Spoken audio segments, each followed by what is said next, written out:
رمضان کا چاند آتا ہے تو ہم پھر ہر چیز چھوڑنے والے بن جاتے ہیں، بالکل صحیح، اور چاند جو ہی آگے عید کا شوال کو طلوع ہوتا ہے تو ہم رمضان کے جو ثمرات ہیں وہ کھونا شروع کر دیتے ہیں۔ حالانکہ جو اصل جو باطنی ثمرات ہیں اس میں دوسرا پہلو یہ ہے کہ جو ہم نے اخلاص کا اور عبادت کا ایک پریکٹس جو رمضان میں کی ہوتی ہے، ہم اس کو 11 مہینے بھی اسی طرح جاری رکھیں، اس کو اپنی زندگی میں اپلائی کرتے رہیں۔ یہ اصل میں ایک مہینہ انسان کو اللہ رب العزت اس ایکسرسائز سے گزارتا ہے کہ یہ ایک مہینہ ایسے گزار لو، بقیہ 11 مہینے اس طرح کے گزارنے کی کوشش کریں۔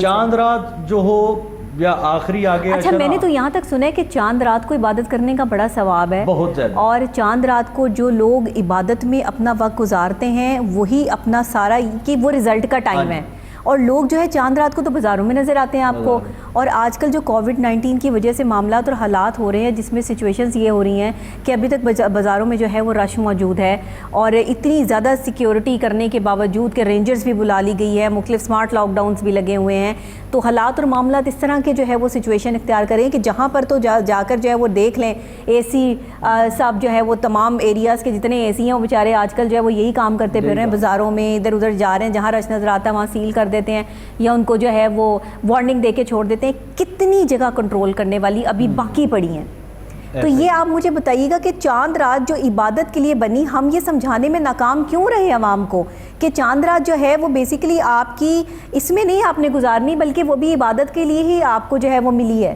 اور یہ عید جو ہے یہ ان کی ہے جنہوں نے تمام روزے رکھے ہیں۔ بالکل ایسا ہی، یہ ذرا بتائیے گا۔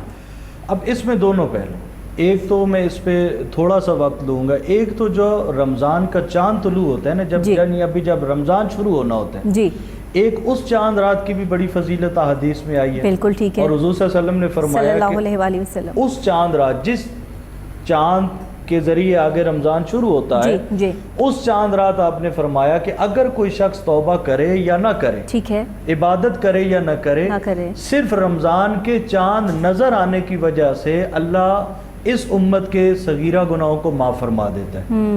یعنی ایک اس چاند رات کی بڑی اہمیت اور فضیلت آئی ہے، ایک جب رمضان گزر رہا ہوتا ہے اور رمضان اینڈ ہو رہا ہوتا ہے اور آگے شوال کا مہینہ جب شروع ہوتا ہے، ایک اس چاند رات کی بھی بڑی فضیلت آئی ہے۔ بالکل صحیح ہے، بالکل ایسے ہے، بالکل ایسے ہے۔ ہم اس کو یوں بھی دیکھ سکتے ہیں کہ جیسے ایک عام بندہ کہیں مزدوری کرتا ہے تو وہ دن بھر مزدوری کرتا ہے، دھوپ میں تپش برداشت کرتا ہے، کبھی پیاس کی شدت ہے، کبھی بھوک ہے، کبھی اپنے جسم پر مشقت برداشت کرتا ہے، تو جب شام کا وقت آتا ہے نا تو اس کی کیا کہتے ہیں کہ اجرت لینے کا وقت آتا ہے۔ وہ جہاں مزدوری کر رہا ہوتا ہے وہ اپنے اس ٹھیکیدار سے، وہاں جس نے مزدوری پر اسے لگایا، اس سے وہ اب معاوضہ لینے کا وقت ہوتا ہے۔ تو بالکل ایسے ہی ایک شخص جو رمضان المبارک کے روزے رکھ رہا ہے، رمضان میں عبادت کی پابندی جہاں تک اسے ہوتی ہے وہ کرتا ہے، تو چاند رات گویا ہم جو مزدوری کرتے ہیں پورا مہینہ، اس مہینے کی مزدوری لینے کا وقت ہوتا ہے۔ اور بہت حضور صلی اللہ علیہ وسلم نے ایسی تعلیم دی ہے، آپ نے فرمایا جو انسان چاند رات میں رمضان جہاں ختم ہو رہا ہوتا ہے، اس رات انسان اگر مشقت کے ذریعے، انسان اگر محنت کر لے، ریاضت کر لے عبادت کے ذریعے، تو جس کی بخشش رمضان میں نہ ہو سکی کسی وجہ سے، اگر وہ چاند رات بھی اہتمام کر لے تو اللہ تب بھی اسے معاف فرما سکتا ہے۔ یہ اللہ رب العزت کی کرم نوازیاں ہیں، اس کی عنایات ہیں۔ دیکھیں رمضان کے پورے مہینے کو برکتوں سے مالا مال کیا، پھر اللہ رب العزت نے ہر عشرے کو، ہر 10 دن کو الگ ایک نام دے دیا حدیث کی روح سے۔ بالکل ایسے، یعنی آپ نے فرمایا حضور صلی اللہ علیہ وسلم نے کہ پہلا جو 10 دن کا عشرہ ہوتا ہے، ہر نعمت اللہ کی غالب ہوتی ہے، اور ہر نعمت ہی اللہ رب العزت کی عام ہوتی ہے، لیکن پہلے 10 دنوں میں اللہ کی رحمت سب پہ نمایاں ہوتی ہے۔ پھر جب اگلے 10 دن آتے ہیں جس میں آج ہم بیٹھے ہیں، اس میں حضور صلی اللہ علیہ وسلم نے فرمایا کہ ہر چیز غالب رہتی ہے اللہ رب العزت کی طرف سے، اس کا کرم ہر ایک کے لیے عام ہوتا ہے، لیکن اس دوسرے عشرے میں آپ نے فرمایا کہ جو اللہ کی بخشش اور مغفرت ہوتی ہے وہ عام ہوتی ہے۔ جب تیسرا عشرہ 2 دن کے بعد شروع ہوتا ہے جسے جہنم سے نجات کا عشرہ کہتے ہیں، اس میں بھی ہر چیز ہوتی ہے، اللہ کی ہر عنایت ہوتی ہے، ہر کرم نوازی ہوتی ہے، لیکن یہ جو ایک پہلو ہوتا ہے نا کہ وہ اپنے بندوں کو جہنم سے نجات کا پروانہ دیتا ہے، یہ چیز عام ہو جاتی ہے۔ سبحان اللہ۔ پھر اللہ نے دیکھیں بخشنے کے کیسے کیسے اس نے بہانے تلاش کیے، یعنی ہر عشرے کو پھر ڈیوائیڈ کیا، پھر جب آخری عشرہ آیا جو شروع ہوگا 2 دنوں کے بعد، اس میں پھر طاق راتوں کو رکھ دیا، سبحان اللہ، ان طاق راتوں میں پھر ایک رات لیلۃ القدر کی رکھ دی۔ یہ سارا کچھ انسان کو بخشنے کے لیے اللہ رب العزت آسانیاں فراہم کر رہا ہے، بالکل ایسے۔ اور جیسے آپ نے کہا چاند رات کے حوالے سے، تو وہ چاند رات بھی اصولی طور پر انسان کی بخشش کے لیے۔ اچھا، یہ تو درمیان میں بات آگئی چاند رات کی، ابھی تو کافی دور ہے چاند رات، ابھی تو ہمیں جو ہے وہ آخری عشرے سے جو ہے وہ گزرنا ہے، پراپر اس کی جو ہے وہ تیاری کرنی ہے۔ یہاں اگر ہم بات کر لیں اعتکاف کے حوالے سے بھی، کہ آگے جو ہے وہ اعتکاف کے حوالے سے بھی جو بیٹھتے ہیں اعتکاف میں، اس کے کیا معاملات ہوتے ہیں، کن کن چیزوں کا دھیان اور خیال کرنا چاہیے؟ ایک پروگرام پہلے بھی ہم جو ہے اس پہ کر چکے ہیں اور انشاءاللہ آگے بھی کریں گے، تو میں چاہوں گی کہ ہم اس حوالے سے بھی جو ہے وہ اپنے ناظرین کے لیے جو بھی چیدہ آپ کے پوائنٹس آپ کے پاس موجود ہیں وہ آپ ان سے ضرور شیئر کریں۔ یہ بھی بہت اچھی چیز آپ نے پوچھی۔ اعتکاف جو ہے بیسیکلی یہ ہوتا ہے کہ اللہ رب العزت کی رضا کے لیے اور اس کی رضا حاصل کرنے کے لیے انسان اپنے آپ کو جو وہ 20 دنوں میں نہ کر سکا، بالکل صحیح، کہیں اپنے جاب کے اس کے معاملات ہیں، کہیں اس کے بزنس کے ایشوز ہیں، کہیں فیملی میٹرز ہیں، کہیں اس کی سوشل لائف ہے، انسان جو 20 دن میں یکسوئی نہ دے سکا اپنے آپ کو، یا اپنے لیے وہ تنہائی نہ نکال سکا کسی وجہ سے، ٹھیک ہے، تو اس کے لیے پھر اعتکاف کی سنت رکھی گئی ہے۔ اچھا، کہ انسان ہر چیز سے الگ ہو کر سیپریٹلی وہ 10 دن ایسے گزار لے کہ وہ اپنی دنیا کے کام کاج نہ کرے۔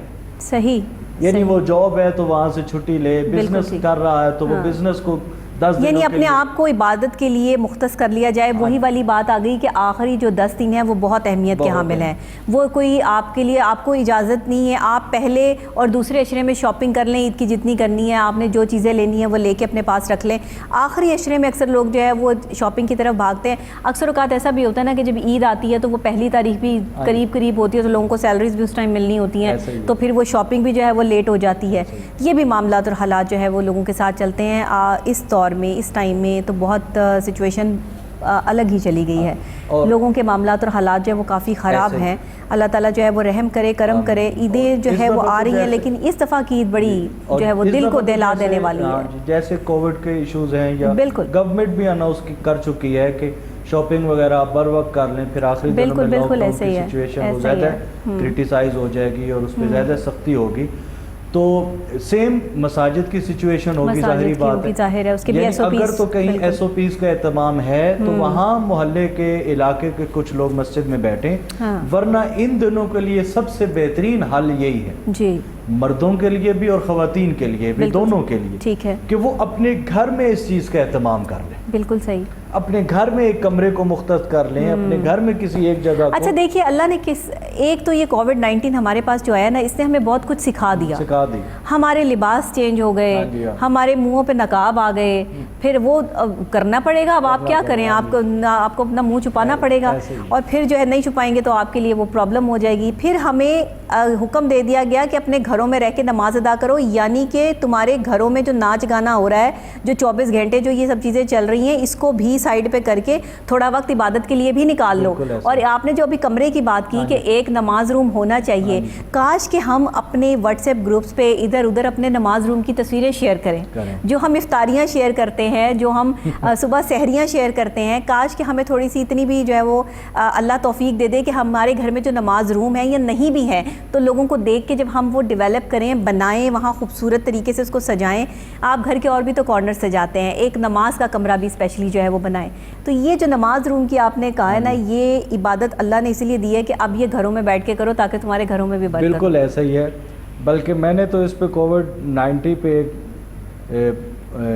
ٹاک کی تھی، پازیٹیو ایسپیکٹس آف کووڈ-19۔ اچھا، تو ہر چیز سے یعنی ہمیں جہاں اس کے نیگیٹو پہلو ہوتے ہیں وہاں اس کے پازیٹیو بھی ہوتے ہیں، بالکل ایسا ہی ہے۔ تو اب اس جیسے آپ نے بھی کہا تو کووڈ کی وجہ سے ہم نے کافی اچھی چیزیں بھی اپنے اندر پیدا کی ہیں اور کر رہے ہیں، بالکل ایسے ہیں۔ تو اگر مساجد میں لاک ڈاؤن کی سچویشن ہو یا وہاں ایس او پیز کا کوئی اہتمام نہ ہو تو پھر اس کا بہترین حل یہی ہے کہ انسان اپنے گھر میں بیٹھے۔ بالکل صحیح، گھر میں بیٹھنے سے یہ ہوگا کہ انسان کی پوری فیملی اس کے معاملات کو دیکھے گی۔ بالکل، بچوں کے اندر یہ تربیت کا عنصر جائے گا کہ میرے بابا ہیں یا میری ماما ہیں یا ماں ہیں یا ابو ہیں، وہ گھر میں اگر بیٹھے ہوئے ہیں تو کوئی تو مقصد ہوگا, کوئی تو مقصد ہوگا. ہو سکتا ہے کہ بچوں نے اس سے پہلے کبھی دیکھا ہی نہ ہو کہ ایسے بھی عبادت ہوتی ہے. ویسے یہ دور تو واقعی کسی نے نہیں دیکھا, اور جو اب عبادت کا ایک لہر جو ہے, عبادت کی جو سچویشن اس وقت گھروں میں ہے, یہ بھی آج سے پہلے کبھی بچوں نے نہیں دیکھی تھی. یہ بھی ایک اچھی اور بہترین چیز ہے. اس چیز کو ہم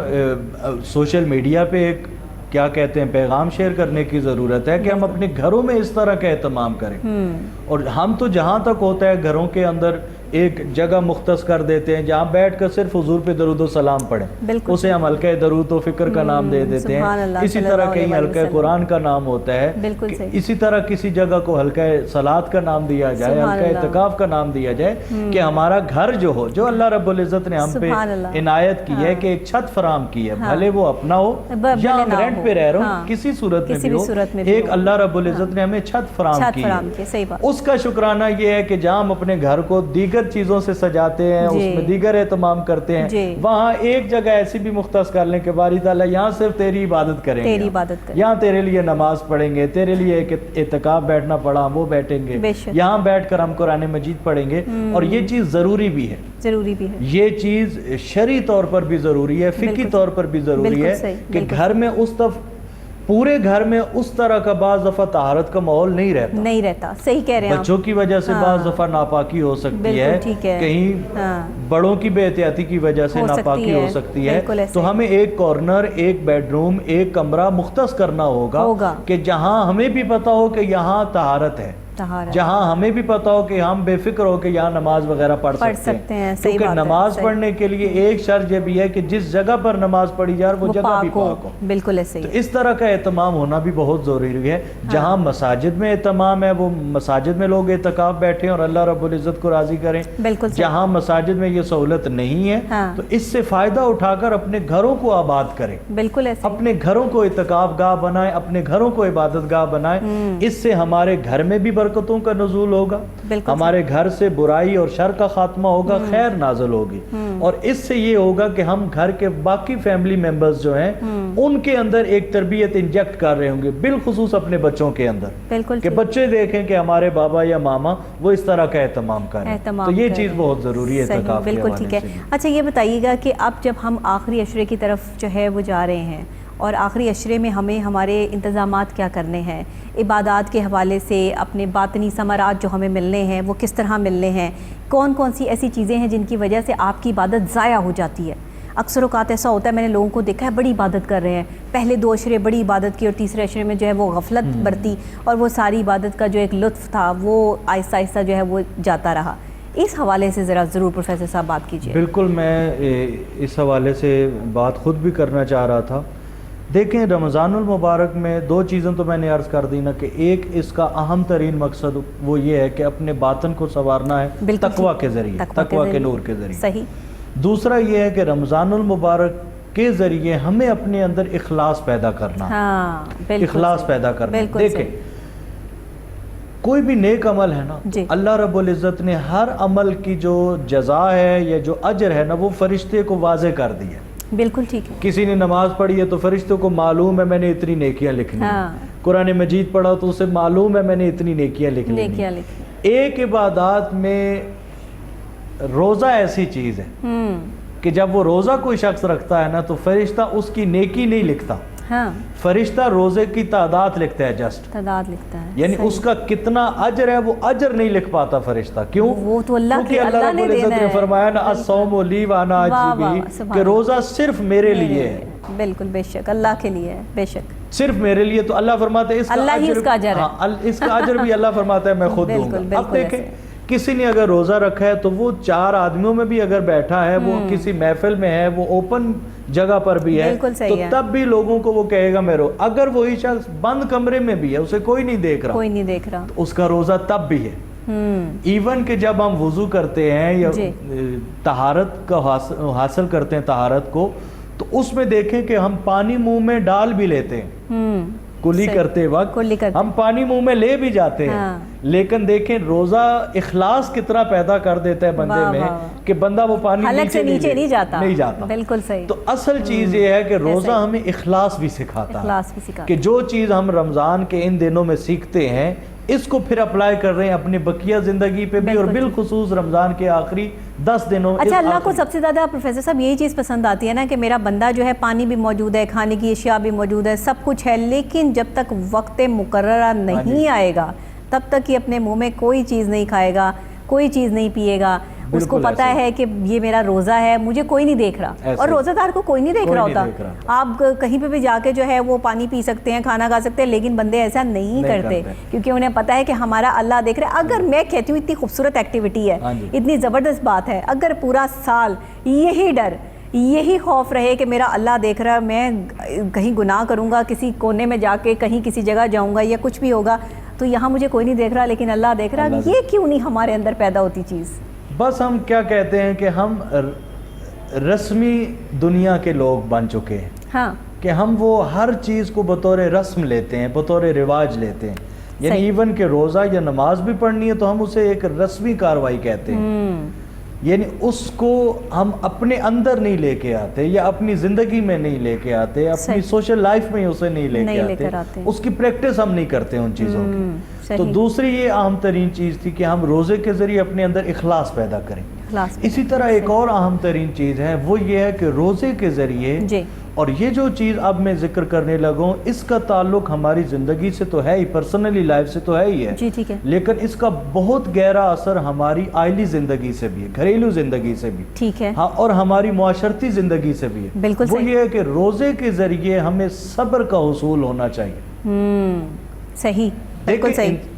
جیسا میں نے شروع میں بھی کہا کہ پانی پینا انسان کے لیے حلال ہے اور صحت کے لیے ضروری ہے انسان کی زندگی کے، اللہ کی بہت بڑی نعمت ہے پانی. اسی طرح غذا کا استعمال، کھانا کھانا، وہ بھی انسان کی جسمانی فٹنس کے لیے، فزیکلی فٹنس کے لیے ضروری ہے. لیکن انسان ایک مخصوص وقت کے لیے ان چیزوں سے بھی رک جاتا ہے، اس کے اندر اتنا صبر آتا ہے، یعنی جو چیز اس کے لیے ضروری ہے اور اس کی زندگی کے لیے ضروری ہے، انسان اس سے بھی رکتا ہے. اس کا مطلب ہے کہ اس کے اندر صبر بہت بڑے پیمانے پہ ہوتا ہے. بالکل ٹھیک. یعنی وہ روزہ اسے صابر بنا دیتا ہے. سبحان اللہ. اب ہمیں 11 مہینے پریکٹس کرنے کے لیے اس چیز کو دیکھیں اپنی زندگی میں لانا ہوگا. ہمارے گھروں میں اگر بعض دفعہ کشیدگی آتی ہے جی، یا گھر کے اندر میاں بیوی کے درمیان، اولاد یا والدین کے درمیان، بہن بھائیوں کے درمیان، بالکل ٹھیک ہے، یا بچوں کے آپس کے درمیان بعض دفعہ اگر لڑائی ہوتی ہے یا کشیدگی آتی ہے، اس کی ایک وجہ یہ ہے کہ ہم صبر کا دامن کھو دیتے ہیں. صبر کا دامن، یا معاشرے میں چلتے ہوئے روڈز پہ ہم آئے روز لڑائیاں دیکھتے ہیں.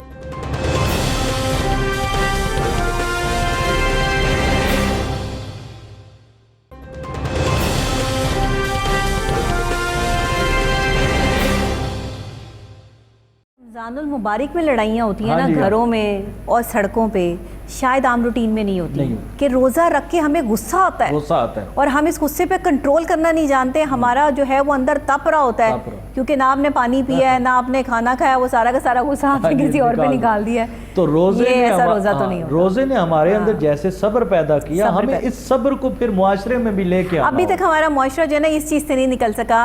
یہ تو ہے کہ اپنا ہاتھ روک لیتے ہیں، نہیں کھاتے پیتے، یا یہ اپنے آپ کو جو ہے وہ روزہ پورا کرتے ہیں، لیکن غصے سے دور ہونا ابھی تک یہ ایلیمنٹ جو ہے اس پہ کام نہیں ہو سکا. تو اگر روزہ ان چیزوں سے نہیں ہمیں روک رہا باطنی طور پر، تو اٹس مین کہ ہماری کہیں نہ کہیں خرابی ہے روزہ رکھنے میں بھی. ہم ظاہر پہ پورا اتر رہے ہیں، بالکل ایسا ہی ہے، لیکن اس کو اپنے باطن میں نہیں لے کے. تو روزہ جہاں ہمارے اندر صبر پیدا کرتا ہے، ہمیں وہ رویہ اپنانا ہوگا صبر والا، ٹالرنس والا. ہمیں معاشرتی طور پر ایک رویہ اپنانا ہوگا. اچھا، یہ رویہ جس کو صبر کہتے ہیں، استقامت کہتے ہیں، برداشت کہتے ہیں، یہ تو ہمارے معاشرے سے بالکل الگ ہو کے رہ گیا ہے. یہ تو اب معاشرے میں نظر نہیں آتا. اس کی وجوہات کیا ہیں؟ اس کے کئی ایلیمنٹس ہیں. پہلا میں جو سمجھتا ہوں ذاتی طور پر، پہلا ایلیمنٹ یہ ہے کہ ہم قوم کو ایجوکیٹ نہیں کرتے کہ اس عدم برداشت کے نقصانات کتنے ہیں. وہ نقصان جب بعد میں ہوتا ہے وہ کہتے ہیں، اچھا کچھ لوگوں کو میں نے ایسے دیکھا ہے کہ غصے میں اس لیول تک پہنچ جاتے ہیں کہ دیکھا جائے گا جو ہوگا، اس کا جو نکلے گا نتیجہ بعد میں دیکھا جائے گا. بعد میں وہ نتیجہ پھر آپ کے جھیلنے کے اس طرح ہوتا نہیں ہے کہ آپ اس کو جھیل سکیں نتیجے کو، لیکن اس وقت میں غصے میں آ کے پتہ نہیں کیا کچھ بندہ کہہ دیتا ہے. تو ایک تو یہ ہے کہ ہم قوم کو ایجوکیٹ نہیں کرتے. کرتے اس میں جیسے آپ اس پروگرام کے ذریعے آپ کا چینل اپنے مختلف پروگرامز کے ذریعے بالکل ایجوکیٹ کرتا ہے. کاش کہ ہر چینل ہی ایسے ہر ایجوکیٹ جگہ کریں. بالکل اسی طرح سوشل میڈیا ہے. ہم اپنے واٹس ایپ سے، فیس بک اکاؤنٹ سے یا دیگر سوشل میڈیا کی ایپ سے ہم کاش ایجوکیٹ کرنے والے بنیں، زیادہ کام ایجوکیشن کا کریں اور اس طرح ایجوکیٹ کریں کہ صبر، استقامت اور برداشت کیسے معاشرے میں آ سکتی ہے. بالکل صحیح بات. ایک تو یہ ہے کہ ہم ایجوکیٹ نہیں کرتے، ایک یہ سب سے بڑا ایلیمنٹ. دوسرا یہ ہے کہ ہم جو ہے وہ کچھ ہمارے علاقائی اور معاشرتی رسم و رواج ایسے ہیں. صحیح صحیح. اسی طرح پھر ہماری خوراک کا بھی ایک عنصر ہوتا ہے. ہم ظاہری بات ہے بالکل مرچ مسالے وانے کھانے والے لوگ ہوتے ہیں اور ہم بہت زیادہ کہتے ہیں جی اسپائسی چیزیں ہونی چاہیے. یہاں تو لوگ کھانے میں جو کچی ہری مرچیں ڈال کے جو ہے وہ کھاتے ہیں، تو اس کا پھر کھلائی جاتی ہیں لام والا پھر اسی چیزوں کا اثر انسان کی طبیعت پہ آتا ہے. ایسے ہی. اور ان لوگوں کو غصہ بہت آتا ہے اور پسینہ بھی بہت آتا ہے جو لوگ ہری مرچیں کچی کھا جاتے ہیں. سوچ رہے ہوں گے لوگ کہ یہ ڈاکٹر صاحبہ ٹھیک کہہ رہی ہیں. مجھے پتہ ہے نا ایسے بڑے غصے والے پیشنٹ میرے پاس آتے ہیں. تو اس طرح کے مختلف سارے ایلیمنٹس ہوتے ہیں جو انسان کے اندر عدم برداشت پیدا کرتے ہیں. اور بعض دفعہ ہم کیونکہ ظاہری بات ہے اسی سوشل لائف میں گزرتی ہے زندگی، تو ہم بچوں کی بعض دفعہ آپس میں لڑائیاں ہوتی ہیں. بالکل بالکل. یعنی بچے کھیلتے کھیلتے لڑ پڑے، کسی چیز سے لڑ پڑے. وہ بڑی خطرناک لڑائیاں ہوتی ہیں جو اس میں بڑوں کا حال ہوتا ہے نا، وہ بہت خطرناک ہے. بچوں کی لڑائیوں کی وجہ سے بڑے آپس میں صرف رشتہ داری نہیں، مرنا جینا بھی ختم کر دیتے ہیں. بالکل ایسے ہی ہے. بچوں کے رشتوں کے ایشوز ہوتے ہیں اب آپس میں. اور بچے تھوڑی دیر بعد پھر اکٹھے کھیل رہے ہوتے ہیں، بچوں کو کوئی پرواہ نہیں ہوتی کہ کیا ہوا ہے. بڑے آپس میں دور ہوتے ہیں. بچوں کے رشتوں کے معاملات ہیں تو بڑے آپس میں مرنا جینا ختم کر دیتے ہیں. اسی طرح پھر گھر میں اندر معمولی سی بات، یعنی نقصان اتنا نہیں ہوتا جتنا ہم غصہ کر کے پھر کر دیتے ہیں، جتنا ہم شور مچاتے ہیں، اس وجہ سے پھر زیادہ نقصان ہوتا ہے. تو روزہ ہماری زندگی میں بنیادی طور پر صبر لے کے آتا ہے. ہمیں روزے سے صبر لینا چاہیے. تبھی ہمیں باطنی اندر کے جو ہمارے ایک کہا گیا ہے کہ آپ کو جو ہے اس میں آپ کا نتیجہ اچھا نکلے گا یا آپ کو ثمر ملے گا، تو وہ اس میں ملے گا کہ جب آپ ان سب چیزوں پہ کام کریں گے. ہاں، ہم ان سب چیزوں پہ کام نہیں کرتے ہیں. اسی طرح پھر روزہ ہمارے اندر شکر لے کے آتا ہے. شکر لے کر آتا ہے. بے شک. دیکھیں کہ ہم ہر چیز سے رکتے ہیں جو چیز ہمارے لیے حلال ہے، لیکن رک کر ہم یہ نہیں کہتے کہ باری تعالیٰ یہ کہ اب میں پانی بھی نہ پیوں. صحیح بات ہے. یہ باری تعالیٰ یہ کہ اب میں کھانا بھی نہ. ہماری زندگی میں یعنی وہ شکوہ بھی نہیں. اس کا جب شکوہ نہیں تو اس کا مطلب ہے ہم شکر کرنے والے ہیں. تو روزہ شکر لے کے آتا ہے. کاش ہم یہی شکر باقی دنوں میں بھی لے کے آئیں. بالکل ٹھیک ہے. یعنی شکرانہ صرف یہ نہیں کہ میرے پاس اگر فائنینشلی طور پر میں مضبوط ہوں تو پھر ہی میں شکر کروں. نہیں. اللہ نے اگر علم سے نوازا ہے تو اس کا علم پر شکرانہ بنتا ہے. بالکل ٹھیک ہے. اگر اللہ نے کسی اور کوئی ڈاکٹر ہے، کوئی MBBS ڈاکٹر ہے، کوئی ہومیوپیتھک ہے، اللہ نے وہ ایک علم فن دیا اس کو، وہ شکر ادا کرے. اللہ رب العزت نے کوئی معاشرتی طور پر کسی کو اثر و رسوخ دیا ہے، بالکل یہ بھی بہت بڑی بات ہے، بہت بڑی چیز ہے. اسی طرح اللہ رب العزت نے کسی کو اگر ذہانت دی ہے، بہت بڑی بات ہے ذہانت کسی کے پاس ہو تو وہ اس پر شکر ادا کرے. بالکل صحیح بات ہے. اسی طرح اللہ رب العزت نے اگر یہاں لوگ کیا کرتے ہیں پروفیسر صاحب، جس کے پاس پیسہ ہے یا جس کے پاس دولت ہے بس اس کو سمجھتے ہیں کہ ہاں بھائی اسے اللہ نے بڑا نواز رکھا ہے. نہ یہاں ذہانت دیکھی جاتی ہے، نہ یہاں یہ ہے کہ آپ کے پاس بڑے اچھے کانٹیکٹس ہیں، اللہ تعالیٰ نے آپ پہ کرم کر رکھا ہے، یا آپ کسی اچھی جگہ بیٹھے ہیں، یا آپ کوئی اچھی پرسنالٹی بن گئے ہیں، یا آپ کے پاس کوئی اچھا عہدہ ہے. یہ چیزیں نہیں دیکھی جاتی. صرف وہ کہ جس کے پاس پیسے نا بس اس کو دیکھا جاتا ہے کہ بس یہی عزت دار ہے. پھر سب سے بڑی بات کہ جسے اللہ نے سکون دیا، سکون سے بڑھ کے کون سی دولت ہے. صحیح بات ہے. یعنی کتنے ہی پیسوں والے ہمارا جو ایلیٹ طبقہ ہے، حکمران طبقہ ہے، پیسوں کی کمی تو نہیں، کمی نہیں ہے، لیکن سکون نہیں ہے. اللہ نے اگر کسی کو کم پیسوں میں سکون دیا ہوا ہے تو وہ اس پہ بھی شکر ادا کرے کہ مولا تو نے سکون تو دیا. کوئی اپنے تھوڑے پہ راضی ہے تو یہ بہت بڑی بات ہے، وہ سکون میں ہے. بالکل. اسی لیے روزہ ہمارے اندر یہ شکر لے کے آتا ہے. کاش کہ ہم باقی 11 مہینوں میں بھی یہی شکر کی کیفیت جاری رکھیں. رمضان المبارک کے مہینے میں کوئی بھوکا نہیں سوتا. کسی کے گھر میں جو ہے افطار یا سحری میں چیزیں کم نہیں پڑتی الحمدللہ. شاید بہت کم لوگ اس طرح کے ہوتے ہوں گے، لیکن لوگ ایک دوسرے کا احساس کرتے ہیں، ایک دوسرے کے گھر میں بھجوائی جاتی ہیں، چیزیں بانٹی جاتی ہیں. لوگ افطار میں ادھر ادھر سب چیزیں جو ہے وہ یہ اچھا نیک کام جو ہے وہ کر رہے ہوتے ہیں کہ ہم کھا رہے ہیں تو ہمارے دوسرے بہن بھائی بھی جو ہے وہ اس سے مستفید ہو سکیں. اس میں کوئی حرج والی بات نہیں ہے، کوئی کسی پہ احسان نہیں کر رہا کہ اگر کوئی جو ہے وہ افطاری کروا رہا ہے یا کوئی جو ہے وہ سحر کروا رہا ہے یا کوئی آپ کو اس کا کوئی احسان نہیں ہے آپ پہ. وہ خود جو کھا رہا ہے وہ آپ کو بھی وہ کھلا رہا ہے، تو یہ آپ پہ اللہ کی جو ہے وہ نعمت رحمت ہے کہ اس نے جو ہے وہ اس بندے کو اس قابل سمجھا کہ وہ آپ کے لیے کچھ کر سکے، بلکہ یہ تو اس کی شکر گزاری ہے جو بندہ یہ چیز لے رہا ہے اور کھا رہا ہے۔ تو یہ ہمارے یہاں یہ مسکنسیپشنز بہت زیادہ ہیں، کیونکہ ہم بہت فضول باتیں کرتے ہیں، بہت غلط چیزوں کو جو ہے وہ سامنے لے آتے ہیں، ایلیمنٹ سوچتے ہیں کہ فلاں بندہ پتہ نہیں کیسی چیزوں جو ہے کہ افطاریوں میں کرا رہا ہوگا، یا فلاں کن پیسوں سے جو ہے کر رہا ہوگا۔ یہ کیا ہے؟ یہ جہالت نہیں ہے؟ جہالت، یہ معاشرے کی اتنی بڑی جہالت کہ اللہ تعالیٰ نے ایک بندے کو دوسرے بندے کی مدد کے لیے بھیجا ہے، تو اگر کوئی آپ کا بہن یا بھائی آپ کی مدد کر رہا ہے، آپ کو خوش کر رہا ہے، یا آپ کے لیے کچھ لا رہا ہے، کوئی گفٹن ہدیتاً آپ کو دے رہا ہے، تو اس میں کیا حرج ہے؟ یعنی مدد نہ کریں تو تب بھی بدنام ہے آپ کہ وہ کیوں نہیں آئے جی، اور اگر کوئی مدد کرنے چلا گیا تو پھر اس کی بھی زندگی حرام ہے، یہ کیوں آیا ہوگا، اس کے پیچھے مقصد کیا ہوگا۔ یعنی یہ ٹرینڈ بھی بہت خطرناک ٹرینڈ ہے، بہت خطرناک ٹرینڈ ہے کہ ہم جو نیگیٹیوٹی ہے پھیلا رہے ہیں معاشرے میں، تو یہ ہم جو پھیلاتے ہیں یا ہم خود نیگیٹو ہوتے ہیں، تو یہ نیگیٹو مائنڈ انسان کو کہیں کا نہیں چھوڑتا، آپ ذلیل و خوار ہو جاتے ہیں۔ اور ایسے جو نیگیٹیوٹی پھیلانے والے لوگ ہیں وہ بہت زیادہ دیر نہیں چل پاتے، ان کے پھر وہ بعد میں روتے ہیں جی ہمارے ساتھ برا ہو گیا، تو برا تمہاری سوچ کی وجہ سے ہو گیا نا۔ سوچ اگر اچھی ہوتی، پازیٹیو ہوتی، تم پازیٹیو وائبس جو ہے وہ دوسرے کو دے رہے ہوتے تو تمہارے ساتھ برا نہ ہوتا۔ تو پروفیسر صاحب یہ ہمیں آج باطنی ثمرات ایسے نہیں حاصل ہوں گے، یہ ساری چیزیں ٹھیک کرنی پڑیں گی، اور سب سے پہلی بات اپنی سوچ پہ کام کرنا پڑے گا۔ جب لوگ اپنی سوچ کو ہی بہتر نہیں کریں گے تو کیسے جو ہے وہ اندر کی چیز جو ہے وہ باہر نکل کے آئے گی اور آپ کچھ اچھا جو ہے وہ کریں گے۔ پھر اسی طرح میں دہراتا ہوں پہلا جملہ کہ تقویٰ پھر وہی چیز ہونا، وہی چیز کہ اپنی آنکھ کو بھی تقویٰ دیں، اپنی سوچ کو بھی تقویٰ دیں، اپنی زبان کو بھی تقویٰ دیں، ہاتھوں کو بھی تقویٰ دیں، کانوں کو بھی تقویٰ دیں۔ یوں ایک ایک ہم عضو پہ محنت کریں، ایک ایک چیز پہ محنت کریں، تو تب یہ پوری باڈی جو ہوگی وہ سراپا تقویٰ بنے گی۔ اچھا ہم تو ظاہری محنت کرتے ہیں نا، کپڑوں پہ محنت کرتے ہیں، خواتین جولری پہ، میک اپ پہ، چیزوں پہ محنت کرتی ہیں، مرد حضرات اپنے جو ہے وہ ظاہری دکھاوے پہ محنت کرتے ہیں۔ بہت کم لوگ ہوتے ہیں جو ظاہری اور باطنی دونوں چیزوں پہ کام کرتے ہیں، بہت کم ہے، بہت کم ہے، اور یوں سب میں لیکن نہ ہونے کے برابر، ہاں آٹے میں نمک کے برابر نا، اس سے بھی کم ہے، ہاں کہ جو ڈبل دونوں چیزوں پہ کام کر رہے ہوتے ہیں، اپنے اندر کو بھی سنوار رہے ہوتے ہیں اور اپنے باہر کو بھی جو ہے انہوں نے بہت سوفیسٹیکیٹڈ اور بڑا اچھا ڈیسنٹ رکھا ہوتا ہے کہ دیکھنے والی لوگ جو ہے ان کو اچھا لگتا ہے۔ اب کسی نے اچھے کپڑے پہنے ہیں، کوئی اچھا لگ رہا ہے تو دیکھنے والی آنکھ کو اچھا لگے گا، یہ اچھی بات ہے، لیکن دونوں چیزوں پہ کام کرنا ضروری ہے، دونوں پہلوؤں پہ کام کرنا بہت ضروری۔ قرآن مجید میں ہو یا حدیث میں ہو جی، تو متعدد مقامات پہ یہ چیز ملتی ہے کہ اللہ جو ہے نا وہ ہمارے ظاہری جسم کو نہیں دیکھے گا، ہاں اللہ کے لیے نہیں ہے، یا اللہ تمہاری صورتوں کو نہیں دیکھے گا، نہیں دیکھتا۔ قرآن مجید میں اللہ تمہارے دلوں کو دیکھے گا یا دلوں کے اندر تقویٰ کو دیکھتا ہے، تقویٰ کو دیکھے گا۔ اصل چیز وہ انسان کا پھر وہی بات کہ اندر کی ایک خوبصورتی ہے، یا اندر کی جو طہارت ہے، اندر کی خوبصورتی ہو تو اس کی جھلک باہر بھی نظر آتی ہے، صحیح بات ہے۔ تو باہر کو سنوارنا یہ بھی ضروری ہے، اس میں بھی کوئی ممانعت نہیں ہے، لیکن اس سے کہیں بڑھ کے انسان کے اندر کے سنوارنے کی شریعت نے اسے تلقین کی ہے، تاکید کی ہے۔ اور روزہ جو ہے یہ ظاہر کو سنوارنے سے بڑھ کر انسان کے باطن کو سنوارنے کے ہمیں فائدہ دیتا ہے اور ہمیں معاون اور مددگار ثابت ہوتا ہے۔ بالکل آپ صحیح کہہ رہے ہیں۔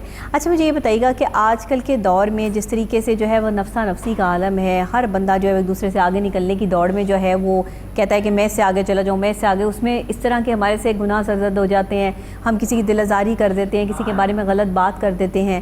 تو یہاں پہ ہمیں جب ہم روزہ بھی رکھ رہے ہیں، نماز بھی ادا کر رہے ہیں، رمضان المبارک میں نیک کام بھی کر رہے ہیں، لیکن ایک گناہ ہم سے ہو گیا ہے کہ ہم نے کسی کا دل دکھایا ہے، یا کسی سے آگے بڑھنے کے چکروں میں ہم نے جو ہے وہ تھوڑی سی چالاکی دکھائی ہے، تو وہاں پر ہماری عبادتیں اور ریاضتیں کہاں جاتی ہیں؟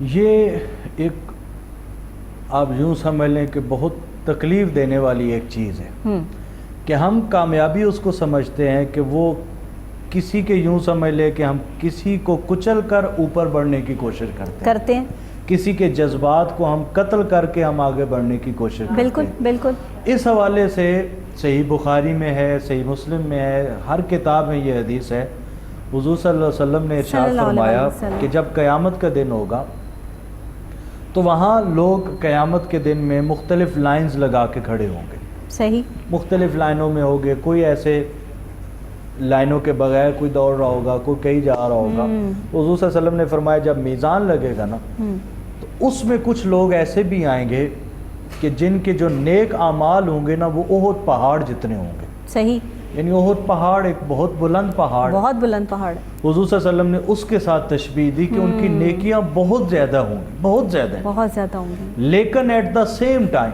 ہاں حضور نے فرمایا کہ انہوں نے لوگوں کے حقوق بھی بہت کھائے ہوں گے، صحیح، یعنی انہوں نے کسی کی چغلی کی ہوگی، کسی کی غیبت کی ہوگی۔ اب دیکھیں یہ کیسا بڑا گناہ ہے کہ اس کی سزا بہت زیادہ ہے، لیکن لوگ ہر بندہ کر رہا ہے، ہر بندہ کر، ہر کونے میں جو ہے وہ یہ چغلی ہو رہی ہے، ہر جگہ پہ بیٹھے ہوئے لوگ ایک دوسرے کی چغلیاں کر رہے ہیں، اور ساتھ کہہ بھی رہے ہوتے کہ کہیں غیبت ہو ہی نہ جائے، کر بھی رہے ہیں اور کہیں ہو بھی نہ جائے، نہیں یہ بھی کہہ دیتے ہیں کہ ہم برائی تھوڑی کر رہے تھے، ہم تو یہ بتا رہے ہیں آپ کو، یہ اس طرح کی حرکتیں کرتے ہیں۔ اس میں حضور صلی اللہ علیہ وسلم نے فرمایا کہ وہ احد پہاڑ جتنے ان کے اعمال ہوں گے، لیکن انہوں نے کسی کا مال لیا ہوگا واپس نہیں کیا ہوگا، کسی کے خلاف انہوں نے بدگمانی کی ہوگی، صحیح، کسی کا انہوں نے دل دکھایا ہوگا، کسی کی غیبت کی ہوگی، کسی کی چغلی کی ہوگی، صحیح، تو جن جن لوگوں پر اس شخص نے زیادتی کی ہوگی، صحیح، حضور نے فرمایا وہ لوگ لائنیں بنا کے کھڑے ہو جائیں گے، یعنی ایک لائن لگی ہوگی جس میں سارے اس طرح کے ہوں گے، وہ کہہ رہے ہوں گے کہ اس نے ہمیں گالیاں دی فلاں موقع پر،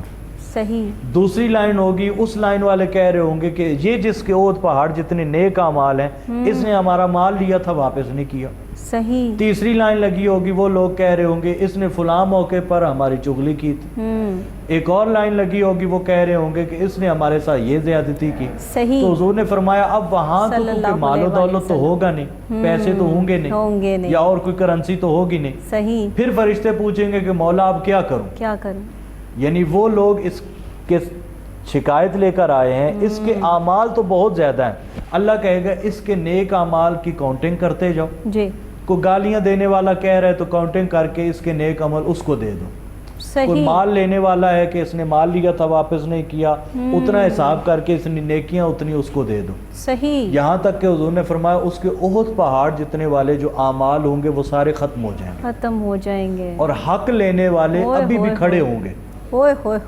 تب فرشتے کہیں گے کہ مولا اب تو نیکیاں ختم ہو گئیں، اب کیا کریں، تو اللہ کہے گا جو لوگ کھڑے ہیں ان کے گناہ اٹھا کر اس کے حق میں ڈالتے جاؤ، تو وہ جو نیک اعمال احد پہاڑ جتنے لے کے آیا تھا وہ اعمال بھی ختم ہوئے، اور پلس یہ ہے کہ ان لوگوں کے جب گناہ اس کے پلڑے میں آ گئے تو یہ احد پہاڑ سے بھی بڑھ کے حضور نے فرمایا برائیاں لے کر جہنم میں چلا جائے گا، اندازہ لگائی۔ اگر یہ بات ہم سمجھتے کیوں نہیں؟ یہ بات ہم اس لیے نہیں سمجھتے کہ یہ یعنی اس میں کہیں نہ کہیں جو مذہبی حلقہ ہے، جو علماء ہیں، جو اسکالرز ہیں، یہ کیوں نہیں سمجھائی جاتی بات؟ یہ وہاں سے بھی سمجھانے کی ایک ضرورت ہے، بالکل ضرورت ہے، اور قوم کو میڈیا کے تھرو ایجوکیٹ کرنے کی بھی ضرورت ہے، اور میں تو اکثر یہ جملہ کہتا ہوں کہ حقوق اللہ جو ہوتے ہیں نا، اللہ کے جو حقوق ہیں، نماز ہے، روزہ ہے، وہ فرض ہیں، وہ تو آپ نے کرنے کے، لیکن حقوق اللہ جو ہیں اگر اس میں کہیں کمی رہ گئی، مثلا کسی کی نمازیں پوری نہ ہو سکیں، کسی کے روزے پورے نہ ہو، دنیا سے وہ چلا گیا، اگر کمی رہ گئی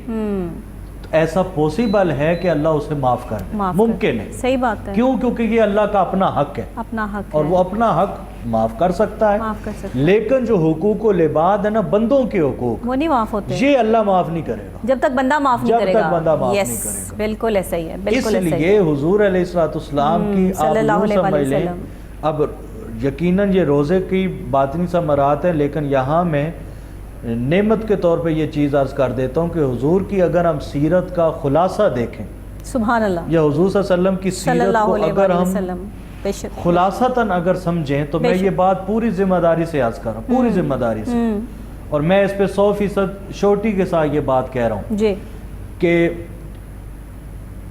حجۃ الوداع کے موقع پر 1,25,000 30,000 کے قریب صحابہ کرام تھے، بالکل صحیح، یعنی جس کے لیے ایک راؤنڈ فگر ہوتا ہے 1.25 صحابہ کرام، صحیح صحیح، ان 1.25 صحابہ کرام میں سے اگر ہم یہ دیکھیں نا، یا جو اہل بیت اطہار کے نفوس قدسی ہیں، یا جو دیگر مہاجرین ہیں، یا جو انصار ہیں، سارے ملا کر ان میں سے جن لوگوں نے بعد میں کلمہ پڑھا، یعنی ان کی اوائل زندگی اسلام پہ نہیں تھی، ٹھیک ہے، بعد میں جنہوں نے کلمہ پڑھا، تو more than 90% صحابہ کرام وہ ہیں جنہوں نے حضور کی تبلیغ سن کے کلمہ نہیں پڑھا، more than 90%، عمل دیکھ کے، صرف حضور کی سیرت دیکھ کے کلمہ پڑھا، بے شک حضور کا کردار دیکھ کے کلمہ پڑھا، بالکل، ام المومنین حضرت عائشہ صدیقہ رضی اللہ تعالیٰ عنہ، آپ کا جو نکاح ہوا حضور سے صلی اللہ علیہ وآلہ وسلم، وہ نکاح بھی حضور کے کردار کی وجہ سے ہوا، کردار کی وجہ سے ہوا نکاح بھی. تو پھر بڑی چیز کیا ہوئی؟ آپ کا کردار. جب تک آپ کے پاس آپ کا کردار نہیں ہے تب تک آپ کے پاس کچھ نہیں ہے. آپ کسی جو ہے وہ چیز کو نہیں کہہ سکتے کہ یہ چیز جو ہے وہ میرے لیے بہت بڑی کوئی آگے نجات کا ذریعہ بن جائے گی آخرت میں جو ہے وہ. آپ نہیں اپنے میں نہیں سمجھتی کہ اپنا احتساب جو بندہ کر سکتا ہے نا وہ سب کچھ کر سکتا ہے، لیکن جو اپنا احتساب نہ کر سکے وہ کچھ نہیں کر سکتا اس دور میں. اصل چیز ہے کہ ہم روزے کے ذریعے باطنی طہارت لیں اور باطنی طہارت کے ذریعے اپنی سیرت اور کردار کو سنواریں. بالکل صحیح. سیرت اور کردار کو سنوارنا یہ اصل مقصدیت جو سمجھ لیں کہ اس رمضان اور روزے کی ہوتی ہے. اور حضور صلی اللہ علیہ وسلم کی سیرت اور کردار تو ایسا دیکھیں، جب ہجرت کی رات تھی، یعنی اعلان نبوت کے 13 سال بھی گزر چکے، تو ہجرت کرنی تھی حضور نے مکہ سے مدینہ کی طرف. ہجرت کی رات بھی حضور صلی اللہ علیہ وسلم نے حضرت علی المرتضیٰ سے فرمایا کہ اے علی کرم اللہ وجہ الکریم، اے علی آج میرے بستر پر سو جاؤ، اور صبح ان لوگوں کی کچھ امانتیں ہیں میرے پاس. بالکل ایسا ہی، بالکل ایسا. تو صبح وہ امانتیں بھی لوٹا دینا اور پھر گھر کے باقی لوگوں کو لے کر آپ بھی ہمارے پیچھے آ جانا. صحیح. اٹس مین کہ 13 برس ان لوگوں نے کلمہ نہیں پڑھا حضور کا. بالکل صحیح. یعنی حضور کو نبی یا رسول تو نہیں مانا، لیکن حضور کے کردار سے اتنا متاثر تھے کہ امانتیں سٹل انہوں نے اپنی حضور کے پاس ہی رکھوائی. سبحان اللہ. تو یہ حضور کا جو امین یہ ہوتا ہے آپ کا کریکٹر، آپ کا کردار، کہ آپ کا کردار جتنا مضبوط ہے آپ اتنے ہی زیادہ جو ہے وہ دنیا میں پاورفل ہیں. یہاں ہم کیا کہتے ہیں کہ اپنے کریکٹر سے ہی دوسرے کو شو آف کراتے ہیں کہ ہمارے پاس جتنا پیسہ ہے ہمارا کریکٹر اتنا ہی سٹرونگ ہے. یہاں دنیا میں سب چیزیں الٹ ہیں، سب چیزیں پیسے پہ آ کے ختم ہو جاتی ہیں. جو جتنا بڑا برانڈ کانشیس ہے، جو جتنے بڑے برانڈ پہ ہاتھ رکھتا ہے، جو جس کے لیے جتنی مرضی بڑی برانڈ کی چیز گفٹ کرتا ہے، ایون کہ آپ اگر برتھ ڈیز میں جائیں، پارٹیز میں جائیں، لوگوں کو گفٹ، آپ کے گفٹ دیکھے جاتے ہیں کس نے کون سا مہنگا گفٹ دیا ہے، وہ معتبر شخص جانا جاتا ہے، اور جس نے کوئی ہلکا پھلکا گفٹ دیا جاتا ہے اس سے دوبارہ ملا ہی نہیں جاتا. یہ کانسیپٹس ہیں ہمارے معاشرے کے. تو یہ آگے انہوں نے لے کے کیا جانا ہے آگے، مجھے تو یہ سمجھ نہیں آتی کہ، لیکن ہم اس پر بات کر نہیں سکتے کیونکہ ہم کسی کے بارے میں جو ہے وہ نہیں کہہ سکتے کہ یہ صحیح ہے یا یہ غلط ہے. جو کچھ ہے وہ اللہ جانتا ہے بہتر لوگوں کے بارے میں. اور نہ ہی میں لوگوں سے بھی یہ ریکویسٹ کروں گی اپنے پروگرام کے تھرو کہ کسی کے بارے میں کوئی بات نہ سوچیں. کوئی اچھا ہے تو وہ اپنے لیے ہے، کوئی برا ہے تو وہ اپنے لیے ہے. آپ اس پہ کیا کہیں گے پروفیسر صاحب؟ میں اس پہ ایک مختلف نقطۂ نظر سے دیکھتا ہوں کہ دیکھیں، ہر چیز کا معیار جب ہم پیسہ بنائیں گے تو پھر ہماری زندگی میں نہ طہارت رہے گی، ہماری زندگی میں پھر نہ اس طرح کی سیرت اور کردار رہے گا. ہم پیسے کے پیچھے بھاگیں گے اور یہ نہیں دیکھیں گے کہ وہ حلال ذریعے سے آ رہا ہے یا حلال ذریعے سے نہیں آ رہا. پھر ہم نہیں دیکھیں گے کہ وہ پیسہ میرے لیے استعمال کرنا کیسا ہے، وہ میرے لیے استعمال کرنا اس کو کیسا ہے، اچھا ہے یا برا ہے. پھر ہم اس چیز کو ختم کر دیں گے کیونکہ ہم نے ٹارگٹ جو بنا لیا وہ پیسہ اکٹھا کرنا بنا لیا. بالکل ایسا ہی ہے. بالکل ہونا یہ چاہیے کہ حضور علیہ السلام کے جب صحابہ میں دیکھیں تو اس میں حضرت عثمان جیسے مالدار بھی تھے، بالکل ٹھیک، بالکل حضرت خدیجہ جیسی مالدار عورت بھی تھی، بے شک ٹھیک، باقی صحابہ کرام جیسے مالدار بھی تھے، لیکن انہی صحابہ کرام میں حضرت بلال حبشی جیسے بھی تھے، بالکل ٹھیک. انہی صحابہ کرام میں دیگر صحابہ کرام جو فائنینشلی طور پہ کمزور تھے وہ بھی تھے. لیکن حضور صلی اللہ علیہ وسلم نے یہ نہیں کیا کہ عثمان کو زیادہ ویلکم کیا ہو اور بلال کو نہ کیا ہو، سب برابر سب برابر. یہ اس پر حضور صلی اللہ علیہ وسلم نے پھر فرمایا کہ کسی گورے کو کسی کالے پر، کسی کالے کو کسی گولے پر، کسی عربی کو اجمی پر، کوئی فضیلت نہیں ہے الا بالتقوی. ہاں جسے اگر فضیلت ہے تو وہ صرف تقوی. سبحان اللہ، سبحان اللہ. تقوی والا ہے تو وہ غریب ہو کر بھی بلند ہے، کوئی تقوی والا نہیں تو وہ امیر ہو کر بھی پست، کچھ نہیں ہے. تو روزے کے باطنی ثمرات میں ہمیں تقوی کا حصول لینا ہے جی. روزے کے باطنی ثمرات میں ہمیں اپنے اندرونی طور پر اپنے اندر صبر پیدا کرنا ہے، اپنے اندر شکر پیدا کرنا ہے، ہمیں اپنے اندر لوگوں کے لیے جذبہ ایثار پیدا کرنا ہے، بالکل ٹھیک، ہمیں لوگوں کی بھلائی کے لیے اپنے اندر جذبہ ایثار پیدا کرنا ہے. اور روزے کے ذریعے ہمیں اپنے اندر اخلاص کی دولت کو پیدا کرنا۔ بہت شکریہ پروفیسر صاحب آپ کا، بہت خوبصورت طریقے سے آج آپ نے ہمیں روزے کے باطنی ثمرات کے حوالے سے جو چیدہ پوائنٹس بتائے، کیونکہ یہ اتنے تفصیلاً پروگرام ہوتے ہیں کہ جس کے لیے 1 گھنٹہ کافی نہیں ہوتا، لیکن کیونکہ ہمارے پاس یہ 1 گھنٹہ ہوتا ہے اور ہماری کوشش یہ ہوتی ہے کہ ہم اس میں کچھ خاص اسپیسیفک پوائنٹس جو ہیں وہ آپ کے ساتھ جو ہے وہ ڈسکس کریں، اور سوشل پوائنٹ آف ویو سے کریں، معاشرتی پوائنٹ آف ویو سے کریں، ہم اپنے عام روٹین کی جو چیزیں ہیں، جو معاملات ہیں، حالات ہیں، اس سے لے کے آپ کو سمجھائیں کہ اسلام اور ہمارے معاشرتی معاملات اور حالات جو ہیں ایک دوسرے سے کتنے ملتے جلتے ہیں، اور اللہ تعالیٰ ہم سے کیا چاہتے ہیں۔ تو یہی سب چیزیں لے کر جو ہے وہ یہ پروگرام لے کے ہم ڈیلی آپ کی خدمت میں حاضر ہو جاتے ہیں۔ کوشش یہی ہوتی ہے کہ ڈیلی ایک اچھے اور نئے ٹاپک کے ساتھ آپ کے سامنے پیش ہوں، اور کل بھی انشاءاللہ ایک اچھے اور خاص ٹاپک کے ساتھ آپ کے سامنے جو ہے وہ پیش ہوں گے، اور آپ کے ساتھ جو ہے وہ پروگرام بھی کریں گے۔ تب تک کے لیے ڈاکٹر نبیہہ علی خان کو اجازت دیجیے۔ اللہ نگہبان۔